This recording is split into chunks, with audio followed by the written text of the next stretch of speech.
2022 outlook में आपका स्वागत है। नमस्कार, मैं हूं दीपांशु भंडारी।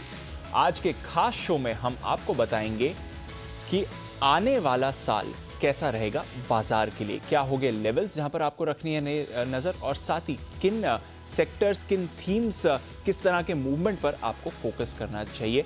और इन सभी खास बातों को बताने के लिए हमारे साथ जुड़ रहे हैं हमारे managing editor Anil Singhvi sir भी, और उनसे जानेंगे कि साल की कैसे करनी है तैयारी और कहां पर रखनी है नज़र। और सर, मुझे याद है पिछले साल भी जब हम ये शो कर रहे थे, 2020 तो once in a lifetime तरह का इवेंट था, बट 2021 भी काफ़ी एक्साइटिंग रहा है जहाँ तक मार्केट्स की बात है। कई सारी चीज़ें रही हैं, कई सारी नई थीम्स और नई चीज़ें हमने भी सीखी हैं इस साल। तो आपके हिसाब से जो सबसे बड़ी चीज़ है या सबसे एक ऐसी चीज़ जो काफ़ी खास बनाती है 2021 को, वो क्या रही है सर? देखिए दीप, एक तो बात ये कि लगातार 2 साल इतनी बड़ी तेजी कम देखने को मिलती है। स्पेशली आप 2020 में साल दर साल देखेंगे तो शायद आपको बड़ी तेजी ना दिखे, लेकिन लोज से बड़ी तेजी थी। और उसके बाद 2021 में बहुत ही तगड़ी तेजी बनी थी। तो मतलब 2 साल तक लगातार बाजार इतने लंबे समय तक इतने एक तरफा तेजी वाला कम देखने को मिलता है। लेकिन जो कुछ 2021 की सबसे बड़ी खास बात है, अगर आप ये कहें ना कि मार्केट की एक बड़ी चीज, वन सिंगल लार्जेस्ट थिंग, तो वो है तीसरी महाशक्ति का उदय। बिल्कुल, हाँ। मतलब पहली बार हिंदुस्तान में अपने पैसे की और रिटेल इन्वेस्टर्स की ताकत देखी है। एब्सोल्युटली। आप सोचिए 1875 से बीएसई की शुरुआत हुई है जी, राइट। करीबन करीबन हम 150 साल, 145 साल हो गए आज 2021 में, जी, है ना। 145 साल के इतिहास में 144 साल में हम पहुंचे करीबन 4 करोड़ डीमेट शेयर पे, डीमेट अकाउंट पे, ठीक है। और सिर्फ 1.5 साल में, 150 साल में 4 करोड़ डीमेट अकाउंट पे पहुंचे, और सिर्फ 1.5 साल में 4 करोड़ और जोड़ लिए। तो अभी हम 7.5-8 करोड़ डीमेट अकाउंट पर है, ठीक है। तो जो काम हमने 150 साल में नहीं किया वो 1.5 साल में कर लिया। मार्च 2020 से अभी आप नवंबर 2021 तक देखेंगे तो काउंट ये है कि आप लगभग 8 करोड़ डीमेट अकाउंट पर है। तो इस बार जो सबसे बड़ा बदलाव हुआ है वो पहला बदलाव ये है कि वाकई में इस बार हिंदुस्तान के लोगों ने ये समझा है कि इक्विटी मार्केट में पैसा लगाना चाहिए और उससे पैसा बनता है। पहली बार फाइनेंशियल लिटरेसी आती हुई दिख रही है, और पहली बार इस तेजी में लोग को ये नहीं कह रहे कि ये ऑपरेटर है, वो ऑपरेटर है, इसने मार्केट चलाया, उसने पहले 1 या 2 लोगों के नाम आते थे, उनके पीछे सारे वो मार्केट चलते थे। लेकिन इस बार पहली बार लोग कह रहे हैं कि हम मार्केट चला रहे हैं। एब्सोल्युटली। और हमसे मतलब है हमारे सारे के सारे रिटेल इन्वेस्टर्स जिन्होंने पिछले 1.5 साल में इस बाजार पर पूरा भरोसा दिखाया और काफी बड़ा पार्टिसिपेशन रहा है। आप तो ये बात कर ही रहे हैं, पैसा बनाए सर जो ये लोग आए, और कहाँ बनाए? एक और बड़ी चीज जो आपने पूछा वो बिल्कुल सही है कि याद कीजिए जनवरी फरवरी में 12,000 का निफ्टी हुआ करता था। मार्च जनवरी फरवरी 2020 में 12,000 का, 12,000 की निफ्टी में आप पूछे सबके मुंह लटके हुए, और किसी को पूछे तो कहेंगे क्या 12,000 का निफ्टी है, मिड कैप स्मॉल कैप का भाव तो 8,000 के निफ्टी के लायक है, किसी ने पैसा। पहली बार इस बार 2021 में कोई ये कंप्लेन नहीं कर रहा कि सिर्फ निफ्टी बढ़ा है, है ना। तो जो तेजी हुई है वो चौतरफा तेजी हुई है। मिड कैप स्मॉल कैप शेयरों में जमकर पैसा बना। अप्रैल में अगर किसी को याद नहीं तो फ्लैशबैक में जाइए, ऐसा माहौल था। 9:15 बजे खरीदिए, 3:30 बजे ऊपर, आज खरीदिए, कल ऊपर, इस हफ्ते खरीदिए, अगले हफ्ते ऊपर, और जो हम 2-2 साल के टारगेट देते हैं वो 2-2 महीने में आ रहे थे। सो ये इस बार किसी की कंप्लेन नहीं हो सकती कि चौतरफा तेजी नहीं हुई है। इंडेक्स लेवल अलग है और ब्रॉडर मार्केट कुछ अलग है। ब्रॉडर मार्केट और इंडेक्स दोनों एक साथ तेजी से जाते हुए दिखे। ऐसे ऐसे सेक्टर्स जिनका कोई हाथ नहीं लगा था, छूता नहीं था, देखता नहीं था, उनमें पैसा बना। कोई textile, real estate share, sugar, for example, सरकारी कंपनियां लेना ही नहीं है, लेकिन वहां जमकर पैसा बना। तो जहां लोग फंसे हुए थे उनके एग्जिट करने के मौके मिले, और नए पैसे भी बने, और डाइवेस्टमेंट की उम्मीद में समझ रहे हैं या अच्छी परफॉर्मेंस की उम्मीद में सरकारी कंपनियों के शेयरों में भी बड़ी तेजी बनी इस साल। सो मेरे ख्याल से इस साल तेजी के लिहाज से ये एक बड़ी खास बात रही। सर, आप कह रहे हैं लोगों का पार्टिसिपेशन बढ़ा, बाजार में जो स्टॉक्स है उनकी भी संख्या बढ़ी सर। इतने आईपीओ, मतलब आपने कभी ऐसा साल देखा है कि जो आईपीओ की बौछार रही है? देखे तो हैं, लेकिन इस तरह के आईपीओ नहीं। इस बार आईपीओ की क्वालिटी अलग थी जी, और बिजनेस अलग तरह के। नहीं तो हमेशा वही आपके ट्रेडिशनल कोई एनबीएफसी का वक्त चल रहा है तो एक के बाद एक एनबीएफसी आते जाएंगे। कोई आईटी कंपनियों का वक्त चल रहा है तो आईटी कंपनियां लिस्ट होती रहेगी।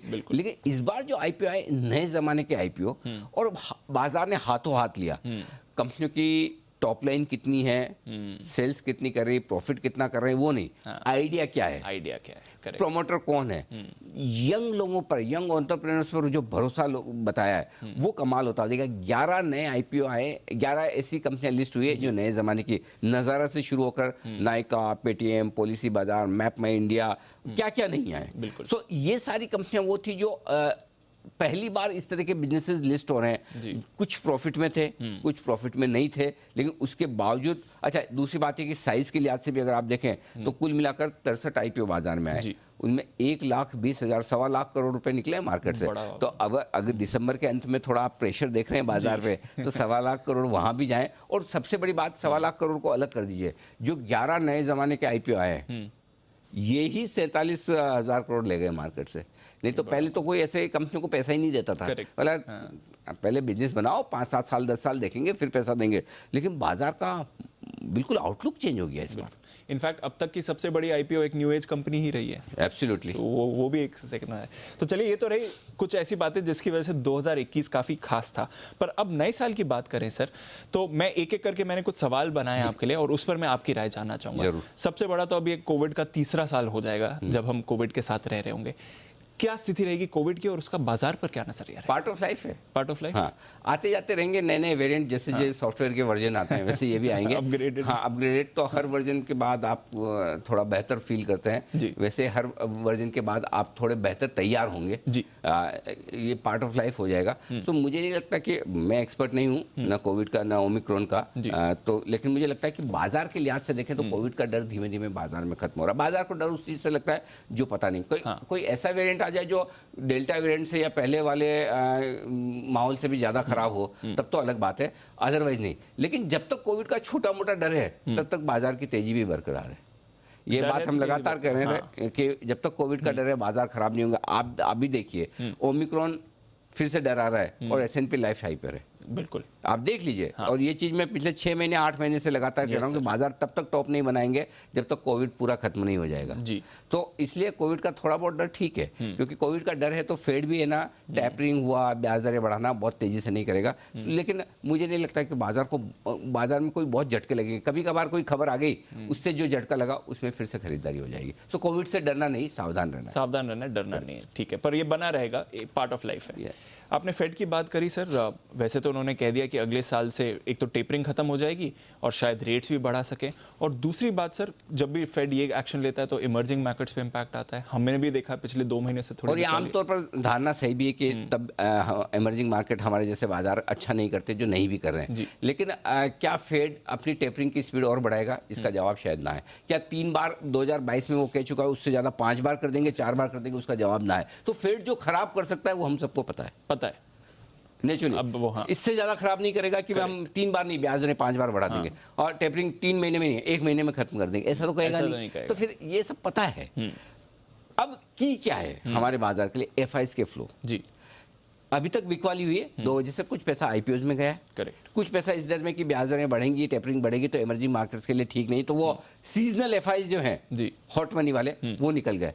अब जो बचे हैं ना दीप, वो आराम से शांति से लॉन्ग टर्म वाले, लॉन्ग ओनली फंड्स। तो इसलिए मुझे नहीं लगता कोई बहुत डर की बात है। और नए साल में एफआईज के फ्लोज, एलोकेशंस होंगे। देखिए, अगर उन्हें इमर्जिंग मार्केट्स में एलोकेशन करना है तो इंडिया सबसे हॉट स्पॉट है जी, आपको यहाँ डालना ही पड़ेगा, करेक्ट। तो यहाँ पैसा आएगा, इसलिए मैं एफआईज की बिकवाली रुकनी चाहिए, खरीदारी आनी चाहिए, ऐसा मैं सोचता हूँ। ऐसा मुझे लगता है होना चाहिए। तो मुझे बहुत ज्यादा उससे डर नहीं रहा, डर नहीं है। हाँ, अगले साल के लिए एफआईज की बिकवाली का डर कम है, ठीक है। तो चलिए, थोड़ा हुआ है ऊपर नीचे, बट ये सेटल हो जाएगा। तीसरी महाशक्ति जो हमारी नई रिटेल इन्वेस्टर्स, अभी तक तो इजी मनी रहा है, आसानी से, जैसे आप कह रहे थे, सुबह खरीदो शाम को प्रॉफिट होगा। क्या 2022 में भी ऐसे रहेगा या फिर कुछ नए टेस्ट इन्हें देखने पड़ेंगे? इस बार आपके भरोसे की, पेशेंस की, स्टॉक पिकिंग की टेस्ट होगी। सो कितना लंबे समय तक, कितना लगातार डिसिप्लिन के तौर पर आप पैसा लगा सकते हैं, ये तीसरी महाशक्ति। जो नए इन्वेस्टर्स पिछले 1.5 साल में बाजार में आए हैं, उनके भरोसे का असली इम्तिहान तो इसी साल है। क्योंकि एक भी साइजेबल करेक्शन देखा नहीं। पहला साइजेबल करेक्शन ये नवंबर दिसंबर में आया है जी, है ना, जो आपके 10% से ज़्यादा का है। 2-3% के करेक्शन को तो हम करेक्शन भी नहीं मानते। तो ये पहला साइजेबल करेक्शन आया है। इसमें कितने इन्वेस्टर्स बने रहते हैं और कितने थैंक यू वेरी मच कर जाते हैं बाजार को, हमारी गलती हो गई, हम इधर आ गए, आगे से नहीं आएंगे। ऐसे सोचने वाले हर बुल रन के बाद मिलते हैं। बिल्कुल, इस बार भी होंगे। हालांकि बुल रन खत्म नहीं हुआ है, लेकिन उसके पहले भी कई सारे लोगों के पैसे खत्म हो जाते हैं।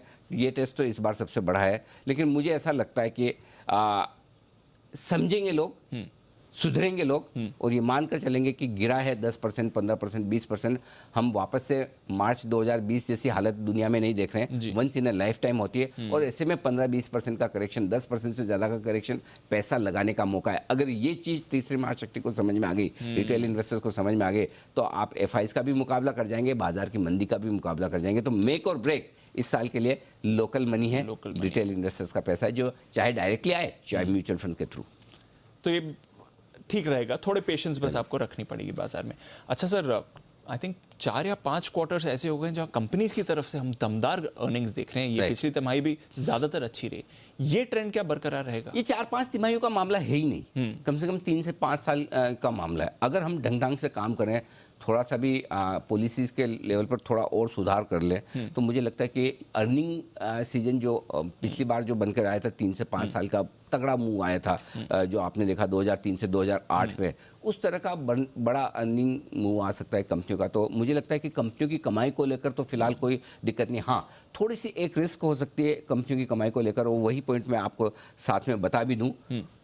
महंगाई बढ़ने का जो खतरा है और जो दिख रहा है, वो महंगाई अगर बढ़ती हुई दिखे और उसकी वजह से इन्फ्लेशन जो बढ़ रहा है, उसकी वजह से ब्याज दरें आरबीआई बढ़ाने का सोच ले, तो वही एक रिस्क है इस बाजार के लिए। बड़ी रिस्क ये नहीं है कि कोरोना से क्या हो जाएगा, ये भी नहीं कि कंपनी की कमाई कम ज़्यादा होगी। रिस्क एक ही है कि क्या आरबीआई इस साल ब्याज दरें बढ़ा सकता है जी, और क्यों नहीं बढ़ा सकता। अगर इन्फ्लेशन आप देखिए, सर्दियों के वक्त सब्जियों का, खाने पीने की चीज़ों का जो इन्फ्लेशन है, आप खुद देख सकते हैं कच्चे खाने पीने के तेल को लेकर सरकार कितना कंट्रोल करने की कोशिश कर रही है। एमएसपी उनको ऊपर रखना ही रखना है किसानों को पैसा देने के लिए। इसलिए इन्फ्लेशन को काबू में लाने के लिए सरकार के पास ऑप्शन कम है, फिर ऑप्शन एक ले दे के वही बचता है कि आप ब्याज दरें बढ़ाओ। तो मुझे लगता है इस मार्केट की 2022 की सबसे बड़ी रिस्क है, क्या आरबीआई इस साल ब्याज दरें बढ़ा सकता है। इसमें संभावना ये कि हो सकता है मिड ईयर में जाते जाते या सेकंड हाफ में जाते हुए आप ब्याज दरें बढ़ते हुए देखें, वो तेजी पर ब्रेक लगाएगा।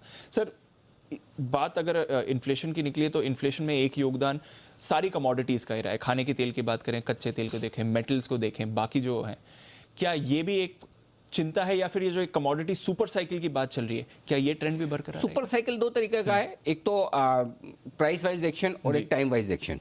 तो प्राइस वाइज एक्शन वाला सुपर साइकिल तो काफी हद तक कंट्रोल में आ चुका है। अब अनाप शनाप भाव जो कमोडिटीज के रोज बढ़ते थे, कि जैसे मतलब 10%, 12% प्रोडक्शन होना बंद हो गया है या माइनिंग होना बंद हो गया हो, इस तरह की बातें, वो तो खत्म हो गई। अब चाइना कुछ कबाड़ा कर दे, वो तो आपको मुझे पता नहीं, वो ना हमारी समझ के भी बाहर है। लेकिन मुझे ये लगता है कि कमोडिटीज का प्राइस एक्शन के लिए आज से सुपर साइकिल अब नॉर्मल है। टाइम एक्शन के हिसाब से क्या हम 3-5 साल के बुल मार्केट में कमोडिटीज के, इसकी संभावना यस हाँ है। क्योंकि अगर आपकी कंपनियों की कमाई बढ़ेगी, डिमांड है और ग्लोबली है, अमेरिका की इकोनॉमी मजबूत है, हमारी इकोनॉमी मजबूत है, हमारी कंपनियां कमाएगी कब, जब कमोडिटीज मजबूत रहेगी और उसकी डिमांड होगी। सो मुझे लगता है कमोडिटीज के लिहाज से, लेकिन वो जो तेजी बनेगी कमोडिटीज में अब धीमे धीमे बनेगी, मैनेजेबल होगी। सो मेरे ख्याल से कमोडिटी स्टॉक्स में अब भी पैसा बनेगा, लेकिन वो आराम से बहुत सारा मोटा पैसा बनने वाला था। अब जैसे 150 वाला सेल 110 पे आ जाए, तो वापस से 110 से 150 होने में उसको बड़ा वक्त लगेगा। पहले की तरह से भागेगा नहीं जल्दी से।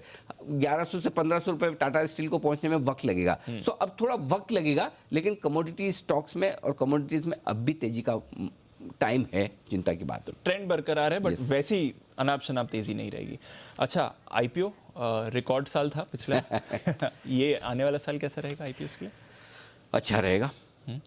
लेकिन एक चीज ध्यान में रखें, पिछले साल 62 आईपीओ आए थे, उसमें से सारे के सारे प्रीमियम पर लिस्ट नहीं हुए, और अब भी कई सारे आईपीओ 45 के आसपास ही ऐसे आईपीओ जो ऊपर ट्रेड कर रहे हैं इश्यू प्राइस से। सो इश्यू में अब भी आपको क्वालिटी में देखना जरूरी होगा। आईपीओ के लिहाज से एक और बम्पर ईयर है, ढेर सारे लोग लाइन में, अच्छा पैसा मिल रहा है क्यों ना ले, बिल्कुल, तो लेने को तैयार हैं। और सबसे बड़ा तो LIC है ही तो सारा वही ले जाएगा। अगर संकेत है उस हिसाब से 1 लाख करोड़ के आसपास का अगर आईपीओ आता है बिल्कुल, तो फिर तो महा आईपीओ होगा। सो आईपीओ के लिहाज से तो पूरा साल भयंकर एक्शन रहने वाला है, आने वाला साल भी। चलिए, क्योंकि आपने LIC की बात करी तो इसमें मैं एक और थीम भी अगर आप कहें तो जोड़ना चाहूंगा, विनिवेश। इस पर किस तरह की रखनी है नजर, क्योंकि एयर इंडिया तो हो गया पर काफी बड़े विनिवेश अभी भी बाकी। Yes, BPCL, shipping corporation, BML, Concor, ये सारे होने की कगार पर हैं। सो देखते हैं कि मार्च तक हो जाते हैं या नहीं, और नहीं भी होते तो आपको क्लैरिटी चाहिए कि विनिवेश को लेकर सरकार का क्या व्यू है। और आई एम श्योर अगर नहीं होगा तो सरकार कुछ ना कुछ स्वीटनर करके देने की कोशिश करेगी, क्योंकि एयर इंडिया जैसे जैसे उन्होंने किया ही कर दिया। सो आई थिंक डाइवेस्टमेंट को लेकर एक्शन में रहेगी सरकार, और उसके कारण सरकारी कंपनियों में अब भी एक्शन रहेगा, तेजी रहेगी, तो नजर रखनी पड़ेगी। हाँ, इस साल भी, पिछले साल हमारी थीम थी सरकारी कंपनियों की, इस साल भी हमारी थीम है सरकारी कंपनियों को खरीदना ही है। यस, ठीक है। तो चलिए, ये है आपके लिए कुछ थीम्स जो सामने निकल कर आ रही हैं, कुछ बड़ी बातें। और इसी में एक चीज और है, बजट जो इम्पोर्टेंट है। बजट भी कुछ हद तक, देखिए बजट बाजार का मूड तो नहीं बिगाड़ सकता, अब ऐसा कुछ आता नहीं जो झटका लगे, लेकिन अगर कुछ ऐसा करे सरकार जो कि बड़ा पॉलिसी डॉक्यूमेंट और रिफॉर्म्स की तरफ इशारा करे, क्योंकि इस वक्त है ना, अगर आप ग्रोथ दे रहे हो तो फिस्कल डेफिसिट से बहुत ज्यादा फर्क नहीं पड़ता लोगों को। आप बोल दो कि भाई हम इस वजह से नहीं दे रहे हैं, बता के करो, तो मुझे लगता है कि बजट की वजह से एक बड़ा गेम चेंजर हो सकता है। और चूंकि सरकार को डाइवेस्टमेंट करना है तो एक तगड़ा बजट देना चाहिए, आना चाहिए इस बार, आना चाहिए। चलिए, तो नजर रहेगी बजट पर भी। तो 10 बड़ी बातें जो नए साल के लिए अनिल जी हमें बता रहे हैं, जहां पर आपको रखनी है नजर। अच्छा सर, बाजार की बात निकली है तो फिर लेवल्स की तो बात आपसे करनी पड़ेगी। मार्केट के हिसाब से देखें तो कितनी मंदी हो सकती है और कितनी तेजी हो सकती है? देखिए, मार्च 2020 के बाद दीप हमें ये समझ में आया कि कोई भी लेवल सेक्रोसेंट नहीं है, और इसको अनुमान लगाने की गलती करनी नहीं चाहिए। लेकिन फिर भी हर आदमी और मैं भी अपनी अपनी लिमिटेड समझ से लगाने की कोशिश करता हूँ। तो मेरा ये समझना है 16,200 ये एक लेवल है जिस पर नजर रखनी, इसके नीचे ही फ्रेश मंदी होगी। जितनी होनी थी हो चुकी है, बड़ी मंदी अब और होनी है बाजार में, तो 16,200। और उस लिहाज से अगर मैं आपको सपोर्ट रेंज दूं तो 16,000, 16,400 निफ्टी के लिए मजबूत सपोर्ट जोन है 2022 के लिए। और इस रेंज में आने पर बाजार रुकना चाहिए, खरीदारी होनी चाहिए। अगर 16,000 आप तोड़ते हैं तो ही बाजार वाकई में बड़ा कमजोर बनता है। तो 16,200 मेरा लेवल निकल कर आता है, 400 पॉइंट की रेंज दे रही है। अब तेजी कितनी हो सकती है? 17,600 के आसपास जो लेवल है उसे पार करके अगर हम ऊपर टिके तो हम फिर से बुलिश जोन में आ जाएंगे। सो इस रिकवरी में आप 17,600 के आसपास आकर रुकेंगे, अटकेंगे। लेकिन अल्टीमेटली जो टारगेट है वो आपका 18,200, 18,600 का लाइफ हाई के आसपास फिर से पहुंचने का। अभी इस वक्त मैं लाइफ हाई के ऊपर की तेजी भी नहीं देख रहा। अच्छा, अभी नहीं देख रहा। तो मुझे लगता है 18,200, 18,600 आएगा तो वहां पर अच्छी खासी प्रॉफिट बुकिंग, बिकवाली, ये सब आ सकती है, बशर्ते कि आप 17,600 को पार करें। अंडरस्टूड। तो ये तो मेरे हिसाब से 5 से 6% की डाउन साइड रिस्क है, 10 से 12% की अपसाइड है इस बाजार में 2022 के लिहाज से, अभी जो डेटा मुझे दिखा रहे हैं। अपसाइड है बट वैसी बड़ी वाली नहीं है। अच्छा सर, तैयारी कैसे करनी है फिर, किस तरह से, स्पेशली जो हमारे नए निवेशक हैं, रिटेल पार्टिसिपेशन जो इतना बड़ा है, कैसे तैयारी करें 2022 के लिए? देखिए, सबसे बड़ी तैयारी तो उन इन्वेस्टर्स को करनी है जो पिछले 1.5 साल में बाजार में आए हैं, और वो अभिमन्यु हैं, जिन्हें मैं कहता हूं कि वो मतलब चक्रव्यूह में घुस तो गए, बाहर कैसे निकलना पता नहीं। तो इस चक्रव्यूह में से बाहर निकलने का एक ही तरीका है कि आप इंतजार करें चक्रव्यूह के अपने आप टूटने का। अच्छा। सो जितना लंबा समय आप बाजार में रहेंगे उतना आपके जीतने के चांस है। अच्छा, है ना? सो पहली चीज ये, आप पेशेंस के साथ अच्छे स्टॉक्स में लॉन्ग टर्म के लिए बने रहे। दूसरी चीज है कि बहुत आसानी से बहुत ज्यादा पैसा बनाने का समय गया, अब आपको मुश्किल से बनेगा, कम पैसा बनेगा, मेहनत से बनेगा, तो ये चीज़ ध्यान में रखनी ज़रूरी है। तो मेरे ख्याल से रिटेल इन्वेस्टर्स को इस बार माइंडसेट ये बदल कर लेनी चाहिए, स्पेशली पिछले 2 साल में 20 और 21 में आए, वैसा पैसा इस बार बनने वाला नहीं है। हर साल वैसा पैसा बनता नहीं है और बनेगा भी नहीं, ये चीज़ पक्के से ध्यान में रखिए। वो मेंटली प्रिपेयर रहना है। LIC का IPO आएगा, मेक और ब्रेक है, तो बड़ा पैसा LIC का IPO लेके जाएगा, हमारा भी, रिटेल इन्वेस्टर्स का भी और दुनिया भर के इन्वेस्टर्स का भी। सो LIC के IPO के लिए ये बहुत ज़रूरी होगा कि उसकी प्राइसिंग इतनी बढ़िया की जाए कि लोग लाइन लगाकर खरीदें, ये बहुत ज़रूरी होगा। लेकिन LIC के IPO की रनअप में कुछ और इंश्योरेंस कंपनियां हैं जिनमें आपके पहले पैसा बन सकता है LIC के IPO आने से पहले, तो वो भी ये एक अच्छा मौका बन सकता है आपके लिए।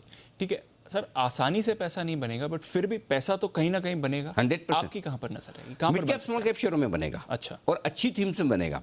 और इस साल के लिए थीम्स जो रहेगी दीप 2022 के लिए फिर से real estate share buy on dips है, textile share buy on dips है। दो सेक्टर में डिमांड बहुत स्ट्रांग है, लोकल भी ग्लोबल भी, मतलब टेक्सटाइल में ग्लोबल है। तो उस हिसाब से मुझे लगता है ये दो सेक्टर तो मेरे फेवरेट हैं। ठीक है। डाइवेस्टमेंट पे मैं भरोसा कर रहा हूँ, सरकार काम करेगी उस हिसाब से। सरकारी कंपनियां अब भी मुझे पसंद है।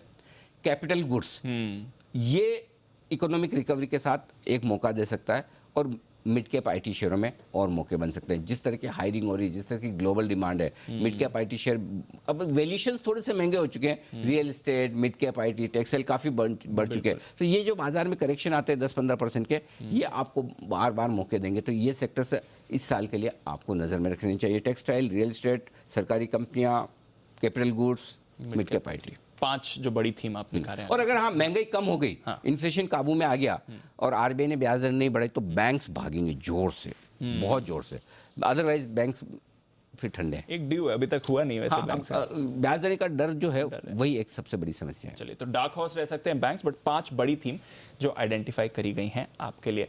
तो फिर सर फाइनल बात यही निकल कर आती है कि 2022 की अगर हम तैयारी करते हैं तो आपके कुछ गुरु मंत्र बताएं जो हमें ध्यान में रखने हैं। एक्चुअली 2022 के लिए कोई अलग से दीप ऐसे गुरु मंत्र हो वैसा नहीं है, जो आमतौर पर हमारे काम आते वही हैं। लेकिन इस बार थोड़े से ये ज़्यादा ज़रूरी है ध्यान में रखने। सबसे पहला तो है पेशेंस, धैर्य रखने की ज़रूरत है। क्योंकि है ना, वो मैं देखता हूँ कई बार कि अगर समझिए कि अंदाजा है कि 17,500 से 18,000 आ जाएगा निफ्टी, और 18,000 ना आए 17,000 आ जाए, तो पेशेंस लेवल टूट जाता है लोगों का। क्योंकि वो सही भी है, उनकी भी गलती नहीं, क्योंकि उन्होंने कभी देखा ही नहीं। 2 दिन 3 दिन से ज़्यादा करेक्शन ही नहीं होता था। हम तो कहते थे कि 1.5 दिन का करेक्शन, 2 दिन का करेक्शन, वो जैसे गणपति जी आते हैं, हाँ 3 दिन के गणपति, 1.5 दिन के गणपति, 5 दिन के गणपति, उतना ही करेक्शन है, उसके बाद विसर्जन। तो उसके बाद मंदी गई। तो अब पहली बार आपको ढंग का करेक्शन देखने को मिल रहा है। तो आपको पेशेंस रखने की जरूरत है कि हर रोज पैसा नहीं बन सकता, हर लेवल से नहीं बन सकता, हर वक्त नहीं बन सकता। तो पहली चीज ये। दूसरी चीज जो इस बार बदलने की जरूरत है, वो एक्सपेक्टेशन लेवल नीचे लाने की जरूरत है। वो दिन का 5% रोज का पैसा बनाना, ये समय गया। अब आपको एक्सपेक्टेशन नीचे लानी ही पड़ेगी। एक्सपेक्टेशन नीचे लाने का मतलब ये कि अगर आप सोचिए, आप स्टॉक मार्केट में पैसा न लगाएं, आप एफडी में लगाएं, या कोई डेट इंस्ट्रूमेंट में पैसा लगाएं, फिक्स इनकम में पैसा लगाएं। अगर आपको मार्केट में उससे दुगुना पैसा बन जाता, तो भी आप अपने आप को खुश नसीब मानिए। कि अगर आप 7%, 6% एफडीआई में कमा रहे हैं, एफडी में कमा रहे हैं, और अगर आपका 12, 14, 15% मार्केट में बन जाता, तो आप बहुत अच्छे इन्वेस्टर है। ये मान के फिर ज़्यादा बने, अच्छी बात है। तो दूसरी चीज़ ये कि आपको कमाई की एक्सपेक्टेशन नीचे लानी ही पड़ेगी, तभी आप पैसा बना पाएंगे। तीसरी चीज़ एक और है, जो आपको डिसिप्लिन रखना पड़ेगा। और डिसिप्लिन इसलिए आज से कि नीचे आएगा मार्केट, तो ये नहीं सोचना कि मैं ख़त्म कर दूं, सारा छोड़ दूं, लॉस कर दूं, निकल जाऊं। अनलेस आपके पास कचरा है, अच्छी क्वालिटी के स्टॉक है, आपके पास म्यूचुअल फंड स्कीम्स हैं, तो तब आपको ये सोचना है कि मुझे डिसिप्लिन के तौर पर, रेगुलर इन्वेस्टमेंट के तौर पर और पैसा डालना है, निकालना नहीं है। प्रॉब्लम क्या है, 2020 और 2021 में बढ़ते हुए मार्केट में सबने पैसा लगाया जी, गिरते हुए मार्केट में कोई लगाना नहीं चाहता। तो गिरते हुए मार्केट में पैसा लगाने का टेस्ट आपका इस साल होगा, और वो आपको मिस नहीं करना है। और वो करेंगे तो ही पैसा बना पाएंगे। बढ़ते हुए में लगाएंगे तो आप फिर नीचे आएगा, फिर इंतजार करो, क्योंकि ये मार्केट ऐसा होने वाला है जहां आपको रेंज बाउंड हो जाएगा, टाइम वाइज करेक्शन होगा, प्राइस वाइज करेक्शन होगा, और फिर आप परेशान होंगे, यार क्या करूं। सो डिसिप्लिन के साथ, पेशेंस के साथ, धैर्य के साथ आपको रहना चाहिए। और गिरावट में आप इन्वेस्ट करते रहेंगे रेगुलर लेवल पर, तो वही चीज़ें, पेशेंस, लो एक्सपेक्टेशन, डिसिप्लिन और रेगुलर इन्वेस्टमेंट, ये बेसिक चीज़ें जो हमेशा की है। लेकिन चूंकि 2 साल हम एक तरफा तेजी देख चुके हैं, इसलिए इस साल ये रूल्स आपके लिए ज़्यादा काम आएंगे। मैं फिर कहना चाहता हूँ, स्पेशली जो पिछले 1.5-2 साल में मार्केट में नए इन्वेस्टर्स आए, जिन्हें हम रॉबिनहुड कह दें, अभिमन्यु कह दें, ये नए खिलाड़ी कह दें, इनके लिए ट्रेडर से इन्वेस्टर बनने का इस साल सबसे बेहतर मौका है। आपने देखिए, हमेशा होता है कि आप ट्रेडिंग करके जल्दी पैसा बनाना चाहते हैं, क्योंकि इनिशियल लेवल पे हमेशा सबको कैपिटल कम होने की दिक्कत रहती है। आपके पास बहुत ज़्यादा पैसा नहीं होता कि इन्वेस्ट करके बैठ जाए। आपको 2 साल मार्केट ने वो मौका दिया है, आपने कैपिटल अगर बना ली है तो उस कैपिटल को वापस से ट्रेडिंग में जाने न दें नुकसान के तौर पर, बल्कि उस कैपिटल को अब इन्वेस्टमेंट के तौर पर आप लें, तो आप इस साल भी विनर रहेंगे। और ये बड़ा लेसन है ट्रेडर से इन्वेस्टर बनने का इस साल के लिए, जो 2022 में सारे रिटेल इन्वेस्टर्स ट्रेडर्स को ध्यान में रखना चाहिए। बिल्कुल बिल्कुल, ये बड़ी बात आपने सिखा दी। तो 10 बातें वैसे अनिल जी ने हमें बताई, गुरु मंत्री भी बताए, बट ये जो जर्नी आपको अब कवर करनी है ये इंटरेस्टिंग होने वापस मार्केट मौके देगा ना, चौके छक्के लगाने का जब मौके देता है, जब वापस से कभी ऐसा टाइम आएगा अप्रैल मई जैसा, तब आप फिर से करिए, आराम से ट्रेडिंग करिए, कोई दिक्कत वाली बात नहीं। लेकिन जब मार्केट का जो टेक्सचर है, जो मूड है, जिस तरह का ट्रेंड है, उसके साथ थोड़ा स्ट्रेटजी में बदलाव कीजिए, ट्रेडर बजाय इसके इन्वेस्टर बनने की कोशिश कीजिए, पिच देखकर बैटिंग Yes. करें। बिल्कुल बहुत बहुत शुक्रिया सर, हमें समझाने के लिए किस तरह से करनी है तैयार, और अपने गुरु मंत्र भी शेयर करने के लिए। 2022 साल के लिए हमें तैयार, आशा करते हैं कि जिस तरह से 2021 मंगल में रहा है, 2022 में भी आपको उतना ही फायदा हो। बहुत बहुत शुक्रिया सर हमारे साथ जुड़ने के लिए और सारी बातें समझाने के लिए।